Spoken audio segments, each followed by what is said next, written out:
राहुल गांधी के बाद अब अब्बास अंसारी की विधायकी होगी वापस। राहुल गांधी पर मोदी सरनेम के तहत मानहानि का मुकदमा गुजरात में दर्ज करवाया गया। न सिर्फ गुजरात बल्कि उत्तर प्रदेश और कई अन्य राज्यों में यानी कि भाजपा शासित राज्यों में राहुल गांधी के खिलाफ मोदी सरनेम मामले में केस दर्ज करवाया गया। लेकिन राहुल गांधी पर सबसे बड़ा फैसला गुजरात हाई कोर्ट से सामने आया, जब राहुल गांधी को गुजरात हाई कोर्ट ने मोदी सरनेम मामले में 2 साल की सजा सुनाई। राहुल गांधी के पैरों तले जमीन खिसक गई, क्योंकि राहुल गांधी जो संसद में खड़े होकर गौतम अडानी के मुद्दे पर भारतीय जनता पार्टी और खासकर प्रधानमंत्री नरेंद्र मोदी को घेर रहे थे, मानो अब इस मामले पर चुप्पी साध लेंगे। लेकिन राहुल गांधी ने हार नहीं मानी। राहुल गांधी की संसद सदस्यता चली गई गुजरात हाई कोर्ट के फैसले के अनुसार, लेकिन राहुल गांधी ने संसद के बाहर मोर्चा खोला। गौतम अडानी और प्रधानमंत्री नरेंद्र मोदी के रिश्तों को लेकर इस बात का उजागर करते रहे कि किस तरीके से आम जनता का पैसा खाकर प्रधानमंत्री नरेंद्र मोदी ऐसे व्यापारियों को फायदा पहुंचाते हैं, ऐसे उद्योगपतियों को फायदा पहुंचाते हैं, और ऐसे में भारतीय जनता पार्टी के खिलाफ जेपीसी की मांग करने लगे कि गौतम अडानी के खिलाफ जांच होनी चाहिए।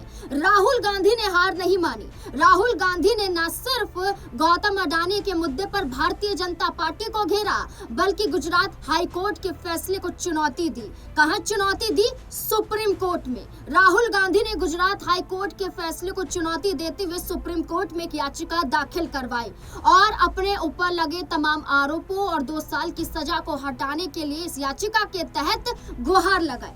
सुप्रीम कोर्ट में सुनवाई के तहत राहुल गांधी को बड़ी राहत मिली। राहुल गांधी पर फैसला सुनाते हुए उन नेताओं को फटकार लगाए गए जिन्होंने राहुल गांधी पर मोदी सरनेम के तहत मामला दर्ज करवाया था। राहुल गांधी पर मोदी सरनेम के तहत जो मामला दर्ज होने के बाद गुजरात हाई कोर्ट ने 2 साल की सजा सुनाई थी, इस पर सुप्रीम कोर्ट ने रोक लगा दी थी और ये कहा था कि इस मामले में 2 साल की सजा मुकर्रर है ही नहीं। आप कैसे राहुल गांधी को 2 साल की सजा सुना रहे हैं? ऐसे में माना गया कि किसी भी सदस्यता को रद्द करने के लिए मिनिमम 2 साल की सजा अगर सुना दी जाती है तो विधायकी और सांसदीय पद से हाथ धोना पड़ता है। तो ऐसे में राहुल गांधी के साथ भी यही हुआ, लेकिन राहुल गांधी ने हिम्मत नहीं हारी और राहुल गांधी ने सुप्रीम कोर्ट का सहारा लिया और राहत सुप्रीम कोर्ट से मिली। अब यही कहा जा रहा है कि अब्बास अंसारी बिहार नहीं मान रहे, जहां मऊ एमपी एमएलए कोर्ट के जरिए अब्बास अंसारी को 2 साल की सजा हेट स्पीच मामले में सुनाई गई, जहां मऊ सदर विधानसभा सीट के चुनाव के दौरान यानी कि विधानसभा चुनाव के दौरान 2022 में अब्बास अंसारी ने जो ये बयान दिया था, किसी भी अधिकारी का ट्रांसफर नहीं होना चाहिए बल्कि सभी अधिकारियों को सबक सिखाया जाएगा और हमारी सरकार बनकर सबक जरूर सिखाया जाएगा। इस एक मामले पर अब्बास अंसारी को 2 साल की सजा सुनाई गई मऊ एमपी एमएलए कोर्ट से। सवाल खड़ा किया गया भाजपा के कई नेताओं पर। आप कहते हैं बिरयानी खाने वाले मुसलमान, यहाँ पर हम कह नहीं सकते वो क्या कहते हुए नजर आए थे। इसके अलावा कपिल मिश्रा की बात करें, वो क्या कुछ मुसलमानों को कहते हुए नहीं दिखाई दी। इसके अलावा अगर सीएनआरसी के वक्त जो विरोध हुआ, यूसीसी के वक्त पर भी यही देखने को मिला, जहां मुसलमानों को टारगेट किया गया। इतना ही नहीं, जहां प्रधानमंत्री नरेंद्र मोदी ने राहुल गांधी, सोनिया गांधी, प्रियंका गांधी वाड्रा, न जाने विपक्ष के कितने नेताओं को अपने बयान के आधार पर नीचा दिखाने की कोशिश ना की गई हो, लेकिन आज एक भी नेता के ऊपर कोई मामला दर्ज नहीं है। ऐसे में उन्हें दूध का धुला बता दिया जाता है, लेकिन अब्बास अंसारी ने जो बयान दिया इस पर मुकदमा चल जाता है, 2 साल की सजा सुना दी जाती है। अब ऐसे में अब्बास अंसारी ने खुद ये कहा था मऊ एमपी एमएलए कोर्ट के फैसले के बाद कि हम हाई कोर्ट का रुख करेंगे, हम चुनौती हाई कोर्ट में देंगे। लेकिन मऊ एमपी एमएलए कोर्ट में 10 जून को सुनवाई होनी थी, लेकिन सुनवाई टाल दी जाती है। अब 21 जून को सुनवाई होगी। 21 जून को सुनवाई के लिए समय मांगा गया था और अब्बास अंसारी के वकील को समय मिल भी गया, लेकिन ये माना जा रहा है कि अगर यहाँ से राहत नहीं मिली तो वो हाई कोर्ट का दरवाजा भी खटखटा सकते हैं। ऐसे में ओम प्रकाश राजभर अब्बास अंसारी का साथ नहीं दे रहे हैं। साथ दे रहे हैं समाजवादी पार्टी के राष्ट्रीय अध्यक्ष अखिलेश यादव, साथ दे रहे हैं सुहेलदेव स्वाभिमान पार्टी के राष्ट्रीय अध्यक्ष महेंद्र राजभर। क्या कुछ अखिलेश यादव कह रहे हैं, देखिए जरा। हम लोगों का सहयोग करो।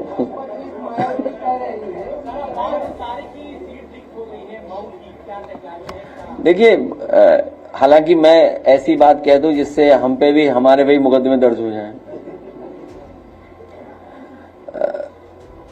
अब्बास अंसारी की सदस्यता जानबूझ करके ली है, सरकार ने जानबूझ करके ली है। और अगर इन्हीं स्टेटमेंट्स पे किसी की सदस्यता ली जा सकती है तो इसके सरकार के बैठे हुए लोग क्या बोल रहे हैं? क्या मेरा डीएनए याद दिलाएंगे वो लोग? क्या समाजवादियों का डीएनए पूछेंगे? जितनों ने डीएनए की बात की उनकी सदस्यता क्यों नहीं लेते हैं जज लोग? जो लोग डीएनए पूछ रहे हैं उनकी सदस्यता क्यों नहीं जा रही है? मुझे तो लगता है कि फैसला भी जाति के आधार पर हो रहा है। कभी कभी फैसला कराने के लिए कुछ लोगों को पोस्ट करके भेजा जा रहा है, इसीलिए पहले दिन से हम लोग कहते हैं संविधान को खतरा है। और केवल समाजवादियों की सदस्यता जा रही है। भाजपा के लोग जो स्टेटमेंट दे रहे हैं उसकी सदस्यता कभी नहीं जाएगी क्या? वो अलग बात है, वो हमारा पार्टी की बात होगी या वो हमारी पार्टी फैसला लेगी। और कई लोग तो लॉयल्टी बदलने में बड़े होशियार हैं।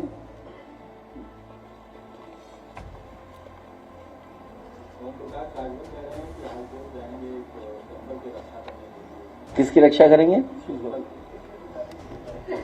आपको नहीं पता उनके बारे में कुछ क्या? शिक्षा मित्र और तमाम जो हमारे पढ़े लिखे नौजवान जो धरने आंदोलन पे बैठे हैं उनको न्याय समाजवादी सरकार में ही मिलेगा, पीडीएस सरकार में ही मिलेगा।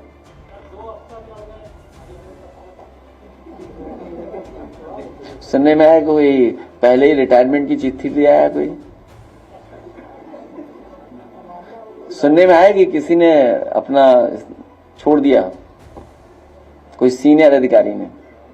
हालांकि हम लोग प्रेस में थे, हमें जानकारी नहीं, शायद अगर कोई प्रेस का ब्रीफ कर दे तो हम भी अपनी बात कह दें कुछ उस पर। सुनने में आया कि कोई वरिष्ठ अधिकारी ने अपनी सेवा छोड़ दी। अच्छा, होगा कुछ ऐसे ज्यादा। अयोध्या में प्रसाद घोटाला हो गया है।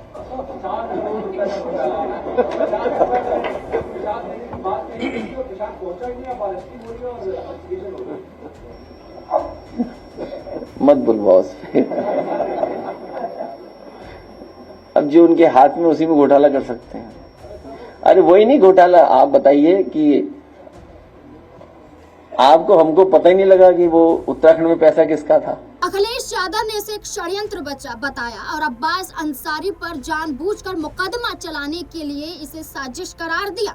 ऐसे ही सुहेलदेव स्वाभिमान पार्टी जो ओम प्रकाश राजभर के करीबी नेताओं में माने जाते हैं, महेंद्र राजभर जो सुभाषपा का हिस्सा थे लेकिन सुभाषपा से अलग होकर अपनी पार्टी का गठन करते हैं, उन्होंने खुलकर ये कहा कि मुस्लिम होने की वजह से अब्बास अंसारी पर मुकदमा चलाया गया, उनकी विधायकी छीनी गई और आनन फानन में रविवार को सचिवालय खुलवाकर उनकी विधायकी रद्द करने का फैसला सुनाया गया।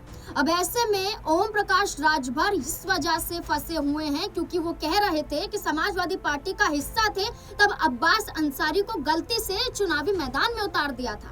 लेकिन अब तो ओम प्रकाश राजभर कह रहे हैं कि उनकी पार्टी से चुनाव में उतरना चाहिए, लेकिन भारतीय जनता पार्टी उनके सामने अड़ गई है कि आप कैसे उतारेंगे। तो ऐसे में माना जा रहा है कि ओम प्रकाश राजभर भारतीय जनता पार्टी का भी साथ देंगे या नहीं, या फिर अब्बास अंसारी का साथ देने के लिए मजबूर हो जाएंगे। कई बड़े सवाल खड़े हो जाते हैं। आपको क्या लगता है कि क्या अब्बास अंसारी की विधायकी वापस आ जाएगी और क्या ओम प्रकाश राजभर बीजेपी का हिस्सा बने रहेंगे या फिर साथ छोड़ते हुए नजर आएंगे? क्या लगता है आपको? इस पूरे मुद्दे को लेकर अपनी राय कमेंट सेक्शन में जरूर दें। देखते रहे SP9 न्यूज। धन्यवाद।